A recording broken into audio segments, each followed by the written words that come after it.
तो दोस्तों, आज हम डिस्कस करने जा रहे हैं कि मार्केटिंग एनवायरनमेंट क्या होता है।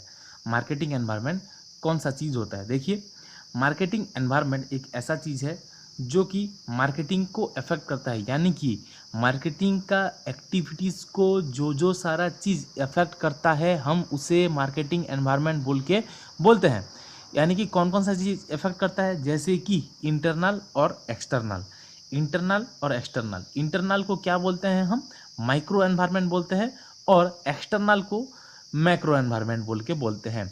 और दूसरे ऑथर्स के अकॉर्डिंग और दूसरा भी कॉन्सेप्ट है, लेकिन सम ग्रुप ऑफ ऑथर के मैं लेके ये कॉन्सेप्ट आपको बता रहा हूँ। ये कॉन्सेप्ट बहुत ही जगह पे इसे ही लिया जाता है। सम ग्रुप ऑफ ऑथर यानी कि author author Bruce J Walker and author William and author Michael, इन सब का सब ग्रुप ऑफ ऑथर है। ये सारे ऑथर ये ही कॉन्सेप्ट दिए हैं, हम उनके हिसाब से आज पढ़ने जा रहे हैं। तो उनके हिसाब से क्या है, जो एक्सटर्नल एनवायरनमेंट है उसे हम मैक्रो एनवायरनमेंट बोल के बोलते हैं, और जो इंटरनल एनवायरनमेंट है हम उसे माइक्रो एनवायरनमेंट बोल के बोलते हैं। तो जो इंटरनल और एक्सटर्नल एनवायरनमेंट है वो मार्केटिंग एक्टिविटीज़ को अफेक्ट करता है, मार्केटिंग एक्टिविटीज़ को अफेक्ट करता है, उसे हम मार्केटिंग एनवायरनमेंट बोल के बोलते हैं। तो आइए दोस्तों, देखिए देखते हैं मैक्रो एनवायरनमेंट क्या होता है। मैक्रो एनवायरनमेंट बहुत ही सिंपल है। जैसे कि मैक्रो एनवायरनमेंट आप यहाँ पे देख सकते हैं कि एक्सटर्नल एनवायरनमेंट को हम मैक्रो एनवायरनमेंट बोल के बोलते हैं, यानी कि एक्सटर्नल एनवायरनमेंट मतलब जो कि ऑर्गेनाइजेशन का अंदर नहीं है, ऑर्गेनाइजेशन का मतलब बस की बात नहीं है, हम उसे मैक्रो एनवायरनमेंट बोल के बोलते हैं। तो ये मैक्रो एनवायरनमेंट क्या होता है, ऑर्गेनाइजेशन का मतलब अंदर का बात नहीं है, ऑर्गेनाइजेशन का बाहर का बात है। जैसे कि अब एग्जांपल देता हूँ, आप आपके घर का अंदर का बात, यानी कि आपके घर फैमिली जो है, आपके पिताजी माताजी और जो भी हैं, उन सारे लोगों का अंदर का बात बोलने से इंटरनल होगा, और बाहर का मैटर्स कुछ होने से एक्सटर्नल होगा। वैसे ही एक्सटर्नल यानी कि मैक्रो एनवायरनमेंट यानी कि ऑर्गेनाइजेशन का बाहर का बात। तो जैसे कि मैक्रो एनवायरनमेंट में पहले नंबर पे आता है आपका डेमोग्राफिक फोर्सेस। डेमोग्राफिक फोर्सेस कैसे मार्केटिंग एक्टिविटीज़ को इफेक्ट करता है। डेमोग्राफिक फोर्सेस मतलब ये एक human study of human population, यानी कि हमारा जो डेथ रेट है, सेक्स रेशियो है, age group, rate of literacy, ethic group, इन सारा चीज़ को डेमोग्राफिक फोर्सेस बोल के हम बोलते हैं। तो ये कैसे इफेक्ट करता है, तो जैसे कि एज ग्रुप और लोगों के हिसाब से उनका चॉइसेस भी वेरी करता है, तो उसी हिसाब से हमें हमारा प्रोडक्ट और हमें चलना चाहिए। जैसे कि यंग एजर लोग कुछ चीज़ को पसंद करते हैं और ओल्ड एजर लोग दूसरा चीज़ को पसंद करते हैं। उसी हिसाब से डेमोग्राफी फोर्सेस को लेकर हमें हमारा प्रोडक्ट को वैरायटी में रखना चाहिए। ये भी इफ़ेक्ट करता है हमारे मार्केटिंग में। तो जैसे कि दूसरे नंबर पे आता है आपका इकोनॉमिक फोर्सेस। इकोनॉमिक फोर्सेस तो सारा चीज़ में इफ़ेक्ट करता है। जैसे कि अपना इन्फ्लेक्शन, जो अभी हमारा इकोनॉमी डाउन हो रहा है, जैसे कि हमारा एक डॉलर का प्राइस एक रुपीस से कितना है अभी ही, मतलब हमारा इकोनॉमी, इंडिया का इकोनॉमी बहुत ही डाउन जा रहा है, वो इफ़ेक्ट करेगा मार्केटिंग में, करेगा ही करेगा। ये तो नॉर्मल सा बात है। आप अगर मार्केटिंग और कॉमर्स के स्टूडेंट हो तो आपको ये पता रहना चाहिए। तो इकोनॉमी का फोर्सेस एक सेकंड है। तीसरे नंबर पे रहता है आपका कंपटीशन। कंपटीशन क्या है, आप आपके ऑर्गेनाइजेशन में आपका कॉम्पिटिटर तो रहेंगे ही रहेंगे। यानी कि अभी एक अगर मैं चिप्स का कंपनी खोल रहा हूँ, जैसे लेज़ है, कुरकुरे हैं, बहुत सारे कंपनी है, तो ये सारे लोग चिप्स प्रोड्यूस कर रहे हैं, चिप्स दे रहे हैं। तो मुझे कुछ ऐसे यूएसपी रखना चाहिए, मुझे कुछ ऐसे यूनिक चीज़ रखना चाहिए जो कि लोग उनके चिप्स को ना खरीद के मेरे चिप्स को खरीदेंगे, आलू चिप्स को खरीदेंगे। ऐसे क्वालिटी सब रहना चाहिए, क्योंकि कंपटीटर का साइज़ इंडिया पे ज़्यादा है। बाहर का फॉरेन का लोग भी यहाँ पे अपना प्रोडक्ट लॉन्च कर रहे हैं। जैसे कि लेज़ हो गया, लेज़ एक इंडियन कंपनी नहीं है, ये एक फॉरेन कंपनी है, वो आके इंडिया में अपना सेल कर रहा है। तो कंपटीटर ज़्यादा है यहाँ पे, तो हमें एक ऐसे यूएसपी रखना चाहिए, यूनिक सेलिंग प्रोपोर्शन ऐसे एक रखना चाहिए जो कि हमारा प्रोडक्ट उनसे बेहतर सेल हो।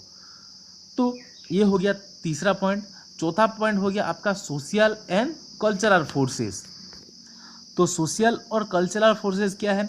हमारे सोसाइटी में बहुत सारे डिफरेंट डिफरेंट काइंड के लोग रहते हैं। सोशल और कल्चरल यानी कि उनका सोशल लाइफ और कल्चरल लाइफ दूसरा दूसरा है। जैसे कि कुछ लोग सोचते हैं हमें जैसे करके भी लाइफ को एंजॉय करना है, जैसे करके भी लाइफ को एंजॉय करना है, लेकिन कुछ लोग सोचते हैं अपना स्पिरिचुअलिज्म ऊपर सोचते हैं। तो उसी हिसाब से हमें हमारा प्रोडक्ट को वैरायटीज़ में रखना चाहिए, जैसे कि हमें लोगों तक पहुंचने में सुविधा हो।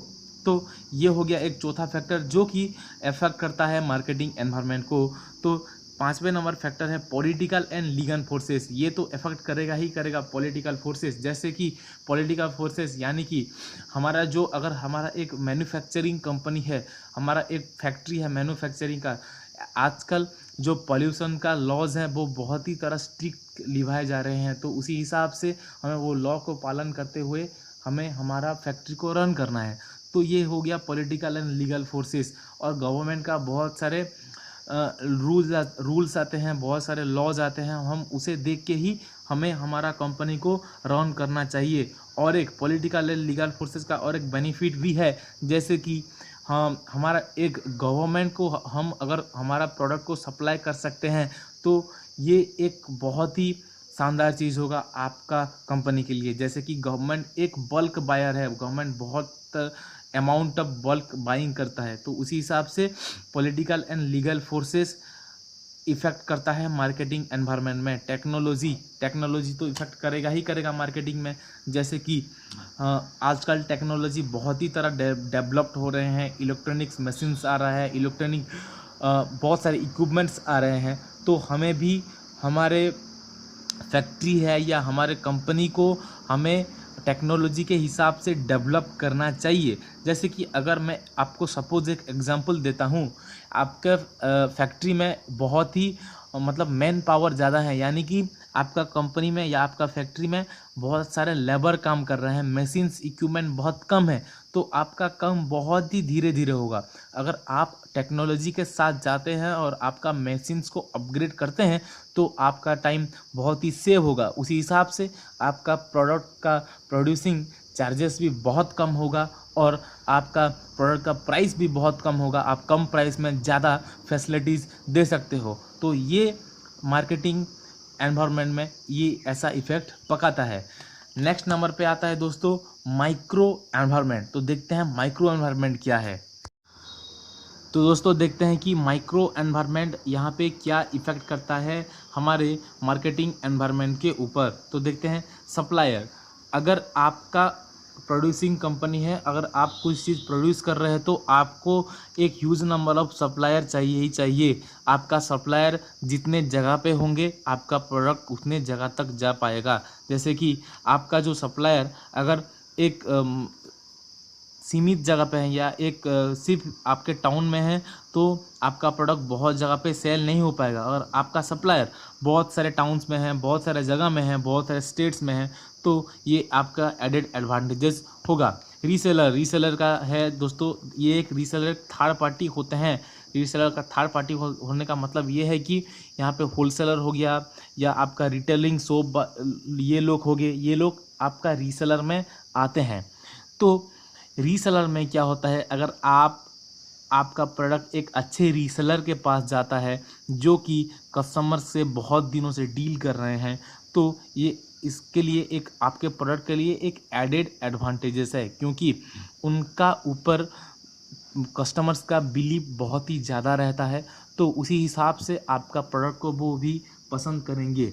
तो रीसेलर का तो हो गया, ये एक थर्ड पार्टी है। और रीसेलर नहीं होंगे, रीसेलर अगर अच्छा रीसेलर नहीं होंगे तो आपका प्रोडक्ट के ऊपर क्या इफ़ेक्ट करेगा आप तो जान सकते हैं दोस्तों। देखिए नेक्स्ट नंबर पे आता है आपका कस्टमर्स होता है हमारे लिए भगवान होते हैं। जैसे कि आप सबको पता है कस्टमर्स सबके लिए ही मतलब एक बहुत ही इम्पोर्टेंट चीज़ है और हमें कस्टमर को सेटिस्फेक्शन दिलाना चाहिए। जैसे कि आपका अगर एक प्रोडक्ट आप लॉन्च कर रहे हैं तो वो प्रोडक्ट कस्टमर को सेटिस्फेक्शन देना चाहिए। अगर वो प्रोडक्ट कस्टमर को सेटिस्फेक्शन नहीं दे पाएगी तो वो कस्टमर आपके प्रोडक्ट का रिव्यू बहुत ही गंदा रिव्यू देंगे, तो उसी हिसाब से आपको आपका प्रोडक्ट को एक बेस्ट प्राइस में एक आपको बेस्ट प्रोडक्ट लॉन्च करना होगा। बेस्ट प्राइस में आपको बेस्ट प्रोडक्ट मार्केट में देना होगा, जो कि आपको आपका कंपटीटर से भी आगे ले सकता है। तो अगर आपका एक सपोज एग्जांपल दे रहा हूँ आपको, आपका अगर एक सोप का कंपनी है, आप अगर एक साबुन बनाते हैं और आपका कंपटीटर भी सोप का कंपनी है, वो भी साबुन बनाता है, तो यहाँ पे अगर हम देखते हैं कि आप एलोवेरा का साबुन बनाते हैं, वो भी एलोवेरा का साबुन बनाता है, तो आप अगर एलोवेरा का क्वालिटेटिव सोप को साबुन को 20 रुपीज़ में सेल कर रहे हैं, तो वो क्या करना चाहिए, साबुन को 25 में सेल करना चाहिए। तभी तो जाके कस्टमर्स लोग देखेंगे कि नहीं, ये एलोवेरा का साबुन बहुत ही शानदार है, बहुत ही स्टैंडर्ड है, इसका फीचर्स बहुत ही ज़्यादा अच्छा है, और उसी हिसाब से हमें ये ना लेके इसमें जाना चाहिए बोल के आपका कस्टमर्स आपके प्रोडक्ट को परचेज करेंगे। नेक्स्ट आ गया दोस्तों कंपटीशन। कंपटीशन तो रहेगा ही रहेगा, क्योंकि हमारा इंडिया में बहुत सारे कंपनी है, बहुत सारे फॉरेन कंपनी भी हैं, जिनका ऊपर कस्टमर का बिलीवनेस बहुत ही ज़्यादा है, ट्रस्ट बहुत ही ज़्यादा है, और वो कंपनी का मतलब ट्रस्ट से हमें कंपटीशन करना होगा और हमें बेस्ट प्रोडक्ट एक बेस्ट प्राइस में देना पड़ेगा। तो उसी हिसाब से कंपटीशन को बीट करने के लिए हमें हमारा प्रोडक्ट को एक बेस्ट प्रोडक्ट लॉन्च करना होगा। तो ये हो गया दोस्तों आपका माइक्रो एनवायरनमेंट। तो दोस्तों अगर कुछ डाउट है तो आप नीचे कमेंट बॉक्स से कमेंट कर सकते हैं, और हमारे चैनल को ज़रूर सब्सक्राइब कीजिएगा, और अच्छा लगा चैनल को और वीडियो अच्छा लगा तो लाइक कीजिएगा। और कहीं पे अगर आपको डाउट है तो नीचे कमेंट बॉक्स पे ज़रूर कमेंट कीजिएगा, या कोई बात बोलना हो या कोई कुछ भी आपके रिलेटेड स्टडी रिलेटेड या कुछ भी पूछना हो तो आप नीचे कमेंट बॉक्स पे कमेंट कर सकते हैं। तो दोस्तों आज के वीडियो के लिए इतना ही। वीडियो एंड तक देखने के लिए बहुत बहुत धन्यवाद।